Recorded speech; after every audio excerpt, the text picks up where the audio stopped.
Hello, everyone, and welcome back. Today, we're going to be getting into a clip of a teacher deciding to quit due to AI's involvement with education. Now, this is something that I've covered in my own video, Our Worst Relationship Technology. If you haven't seen it, go check it out. But I think that this is going to be a continuous issue, and I figured this would be a good day to kind of check something like this out, give our thoughts from that perspective. As always, if you've been appreciating the content, please consider subscribing. This does help a lot. I don't think there's much else to say, so without further ado, all right, let's get into it. The last few weeks, I have been recording some rants during my planning period. I'm in a classroom right now. Go Bulldogs. And this will not be my classroom after Friday. I am actually leaving the profession. I am quitting. Well, actually, I did quit, but Friday is my last day. I think we have a month left of school after that, and I will not be the teacher in this classroom. I've recorded a video like this several times, but I think that it's not even my school, but just how education is these days on blast. There is one issue I really want to talk about as an educator who is leaving, that I feel like a lot of people have tried to address, but school boards and superintendents and people who actually can make this true difference in their school districts aren't listening. I actually wrote basically what felt like an essay in my exit survey for this county. And what I really want to talk about is how technology is ruining education. So in my county, every student in the county, I believe from 6th grade through 12th grade, gets their own district or county distributed iPad. That is one of the primary issues that's happening, is that every child has this immediate accessibility to something. Its full implementation wasn't really measured, and we'll kind of get into that a little bit. Every kid gets an iPad for the school year, and they are to turn it back in at the end of the school year, and then they get it back in August or whenever we come back. I have seen where to even begin? A lot of what I'm going to talk about is a little bit drawn from other videos I have seen, but it opened my eyes to so many things, and I have been wondering why the technology sucked so much and why I hated it. And for a while, because I'm an English teacher as of this moment right now, but before I taught English, I was in a computer lab and I taught digital arts. I taught a class called multimedia, which was to teach students how to use like word processing programs, PowerPoint, Microsoft Word, and other just online tools that 6th graders need to know about. And I have taught a little bit of computer science. I'm not really computer science savvy, but it was an introductory course and I could teach them a little bit of coding. That's not the point. Point is, I thought I hated technology because kids were iPad kids growing up and they just have too much access to games and entertainment, and they don't want to use technology for education. They want to use it for entertainment. And to a degree that is true, but what I am learning is more than that, and that technology is directly contributing to the literacy decrease we are seeing in this country right now. A lot of these kids don't know how to read because they have had things read to them, or they can click a button and have something read out loud to them in seconds. Their attention spans are waning because everything is high stimulation. They can just scroll, watch less than a minute. They can't sit still for very long. Something I've realized is, like, on a day, I know when I was their age, I thought movie days were a treat. I loved movie days. It was a way to relax, kind of take a break. And for them, what they mean when they say they want a movie is they want a movie on in the background for the noise while they scroll on their phones, put their headphones in and look at TikTok. And being able to introduce things like how to operate Microsoft programs is one thing. Yeah, got it. However, you don't see these secondary and tertiary effects and the nuanced control that is completely lost on children now. So there's an element that's associated with the increases of ADHD diagnoses. I'm willing to bet my life that it is not because there are more people with this disorder and that there's not more children with this disorder. It is completely associated with technology and what it does to the brain. early exposure and excessive use cause are more likely to cause the exact same symptoms that ADHD portrays. And so it causes children to behave in their likeness. It reduces various volumes of the brain, things that emphasize control and memory. In addition to that, it desensitizes nuanced, singular forms of streams of information to the point where they have to have excessive stimulus to gauge the continuous attention span that happens. People will say that having a wider attention span is a good thing. But then what I have to say about that is this. Imagine if all you ever do with that is shallow retention and nothing is gauged on depth. Nothing is retained on depth. This is why reading is no longer happening in the previous forms that it was happening in. There's a reason why deep reading is a thing now. Deep reading is what reading comprehension used to be in the 90s. But because of digital implementation, we have to have deep reading as this new form of applying physical printed material within the school system because kids are literally illiterate now. They can't read, or they need excessive stimulus for calmness to happen because they need constant stimulation going on in their brain because of how digital implementation happens. I think that technology, especially before the age of 10, is probably the dumbest thing you can do. And for the people that do that, that's a judgment on you. 100%. That's a judgment on you. You can attack me if you want, but all the science suggests that you're making a terrible mistake. And the thing is that with kids that grew up in the 90s, yes, we have digital platforms, but we weren't absorbed in it throughout our time in school. We had computer day once a week or so. That's what I remember. I don't know. Maybe y'all remember it. Maybe I'm too old now. Who knows? But we had computer day and it was once a week. Do you know what's considered excessive use for digital platforms, especially in children? More than 2 hours a day. These kids are spending their 8 to 2 or 8 to 3 or however, whatever the timeline for school is nowadays, almost the entire time. We already broke the scale. We already broke the standard. And you wonder why this is the outcome. Kids aren't just getting crazier because they're kids. No. Part of it is poor parenting. I agree. A lot of it, what she's talking about right here. The fact that she's quitting because she sees this happening and she can't individually change it because it's too much of an advantage and convenience tool. I get it. Why would you want to be involved in something that is literally destroying children? I get it. Maybe talk to their friends and not pay attention to anything. Whenever I do have a movie day, I can count on one hand the amount of students in all 3 classes that I teach throughout the day who maybe actually pay attention to the movie.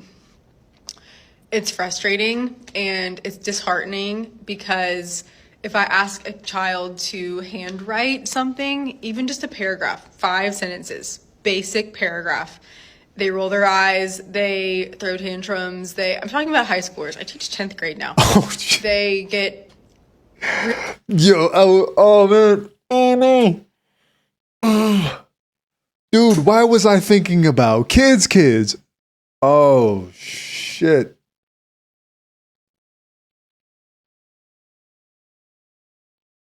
Wow. I almost feel stupid for the things I said before, but I also feel like I'm more right. Damn. Okay. Really unruly. And because I'm young too, they want to argue with me about it. And they want to say, why can't we just type it? Why can't we just type it? Well, it's because you'll go on another website or you'll copy it or use AI. You'll use ChatGPT. And I understand that our world is going in a direction where AI is going to be more prevalent even in the workforce someday. Terrible. Have y'all seen the constant uses of AI in those universities and colleges? How they're having trouble cracking down on AI because AI is finding ways to sound more and more like students, and it's literally being used by all students in the university environment. Like, I get it, having an edge. I think that's how they portrayed it in a news report. is that, yeah, students just want an edge. It's like, nah, students are lazy as shit. They want something to do it for them. Get out of here. Like there's a form of research gathering that can happen on AI. There's a form of summarization that can happen on AI. Me during my time in university and school and how I'm still pursuing school, I don't touch AI. And I mean, there's something precise about my ability to form critical thought. There's a necessary struggle that I like to navigate in that process, kind of test where I am, test how I can change things. And it also allows for genuine criticism to be heard. Because imagine if you put something and you summarize it through AI, then you give it to your teacher and all they're doing is criticizing your AI crap. Like, how the hell are you going to learn? You just remain dumb as hell because you're able to constantly use AI or use things that are being told to you for your retention of information. A lot of people want to argue that, well, you don't have to. Writing is a thing of the past. Reading is a thing of the past. It's just like, do you hear yourself? Perhaps there is a significance to those two things that maybe you're not accounting for. And in the process of that, maybe something's happening that's not good. Maybe we need to address that. You had that one Hispanic female from the Connecticut school district, I forgot where it was, who was literally illiterate and saying that the school system failed her. Like, you didn't know that you should have been learning these things in the process. Now, do I think part of it is a school system? Yeah, absolutely. Absolutely. A little bit of self-responsibility there too.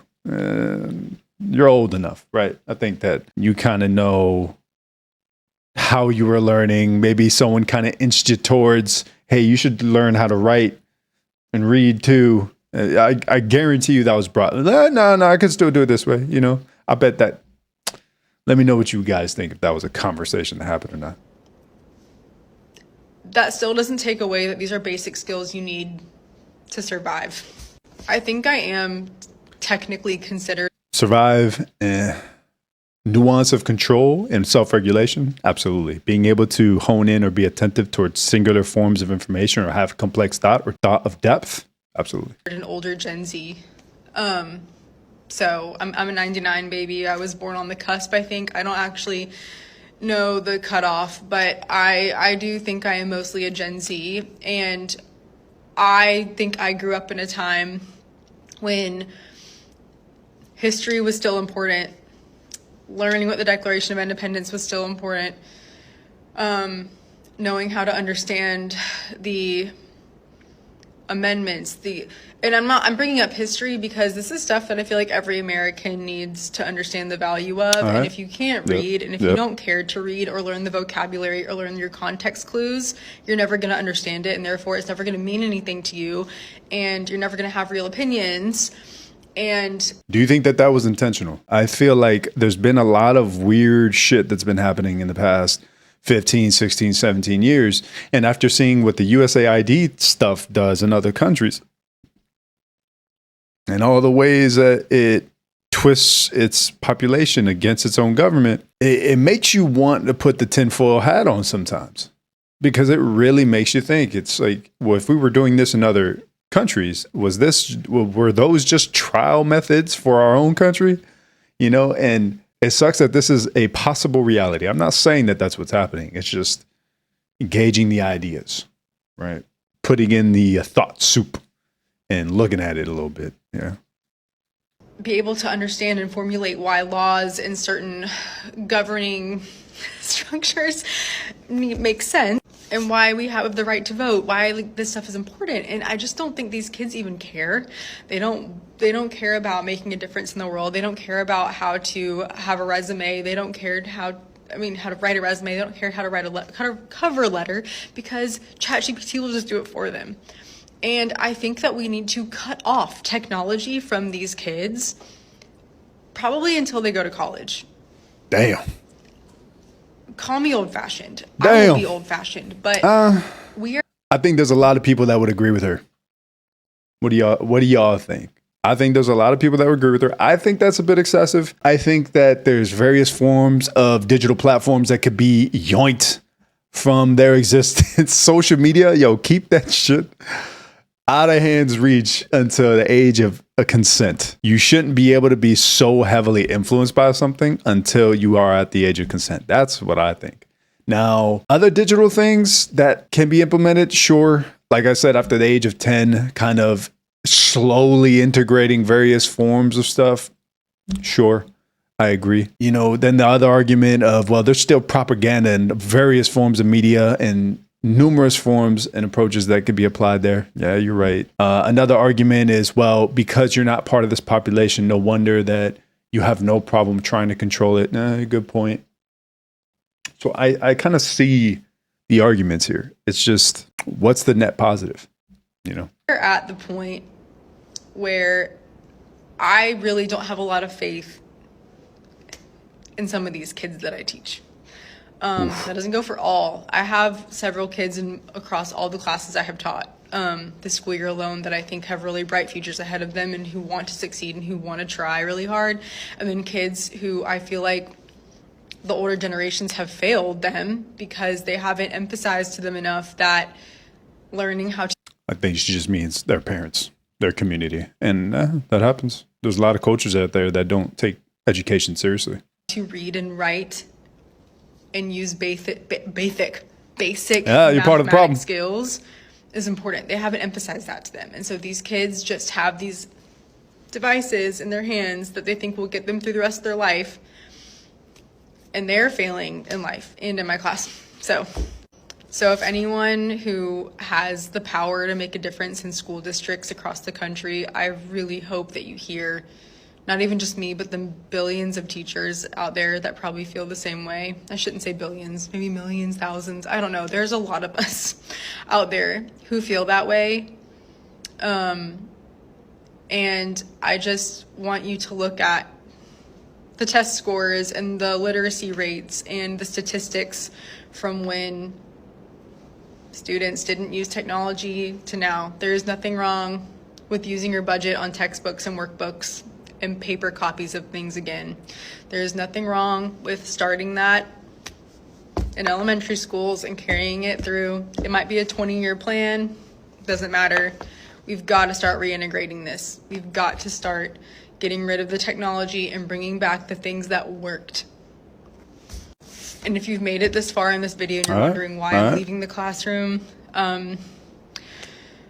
that's a whole story for another time, but to give you a synopsis, I wasn't always a teacher. I went into teaching 3 years ago to see this was for me. I come from a long line of teachers and the schedule sounded appealing and the opportunity to work with teenagers sounded appealing. I really like working with younger groups and like teaching and, you know, just in general. And truly the technology has ruined it.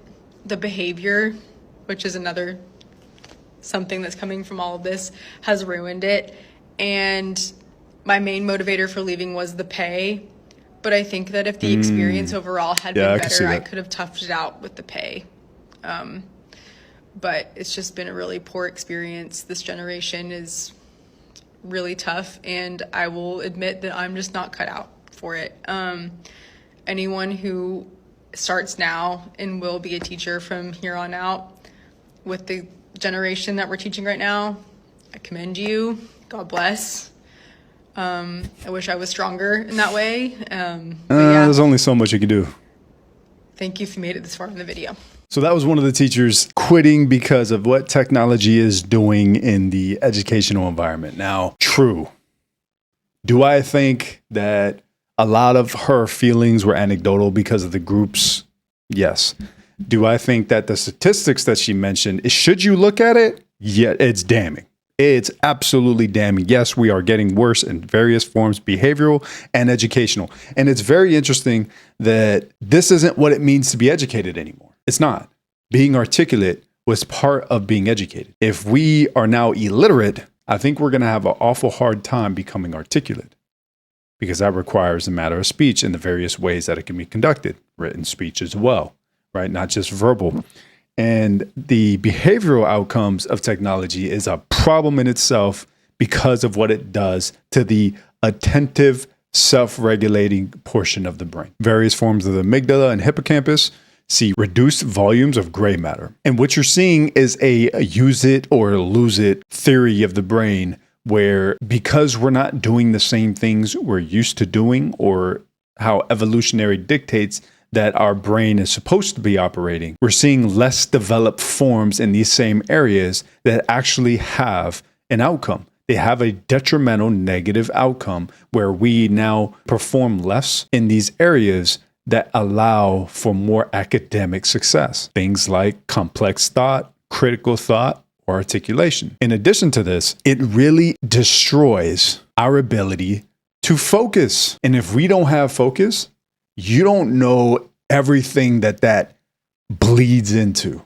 You don't. You have no clue. You're talking not being able to think out plans. You're talking not gauging matters of depth and learning more about yourself, or emotional depth. These things require focus. It requires pursuing constant chains of thought. This is an element of focus, and it's a form of internal focus. And not having that, or having the ability to pursue that effectively, is so crippling. And this is a monster, man. This is a monster. And it sucks because you have a lot of people that come forth in the educational environment and they want to do good. They want to make a difference.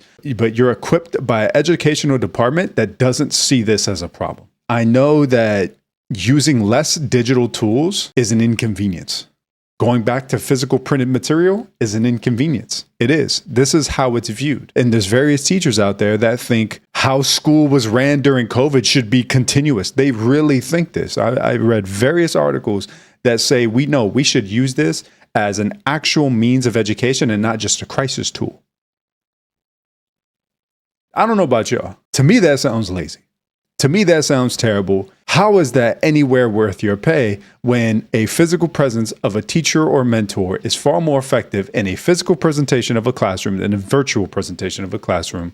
It's sad to see. We thought that this was some great thing. It's not. And I think that in the realm of education, in the realm of nuanced thought and complexity, maybe we shouldn't be using things that hinder that. And I think that that's kind of what we're seeing with these forms of technological implementation. It's crazy how fast we use these things without the due process, so to speak. There's actually a study going on, I think was it New Zealand, Canada, another country. It's a longitudinal study. It's gauging the lives of 3,000 children and the effects of technology on them against, I think, children without it, to use a process of control to see the differences of these children mentally, emotionally, and physically. Now, plenty of studies suggest, like a plethora of studies suggest technology is bad for children. It's good on the essence of attention span, a wider attention span, and reactivity.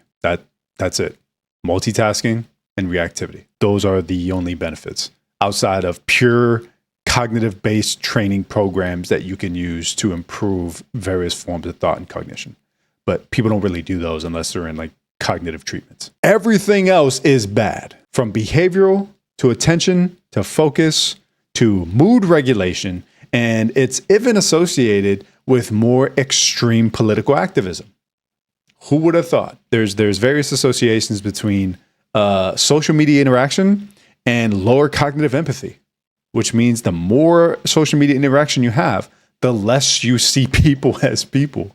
That's crazy. You got kids that don't even understand nonverbal cues or hand gestures or face gestures anymore. You have plenty of people growing up in these environments or these generations where they're less likely to gauge humor or sarcasm and more likely to be radical about offensive topics and criticisms. It's literally contributing to us becoming less human. The list goes on and on and on. And I think that this is something that parents need to address. This is something that school systems need to address. And I guess the last point is how interesting it was for me to cover such a wide-ranging topic. I'm serious. If y'all haven't seen that video, please go check it out, because I talk about this thing in its entirety. It's a long-ass video. Pull up a snack, pull up a drink, but I promise you're going to learn something from it at the end. Let it be that form of entertainment for that day. But I promise you, it's a good watch. Minus my poor forms of editing and amateur methods of delivering stuff. Give me a break. But that's all I got to say about that. Like or dislike as always, and leave a comment in the comment section down below for your thoughts on what's going on with education and technology and the idea of teachers quitting because of what's happening to children and them not wanting to be a part of this anymore. Now, granted, a lot of it had to do with the pay, but sometimes low pay for greater purpose has a bit of a balancing act that happens. And if this greater purpose doesn't feel like it exists, well, then the pay really don't mean shit. Looking forward to hear your guys' thoughts. With that being said, thanks again, and I'll go ahead and see you next time.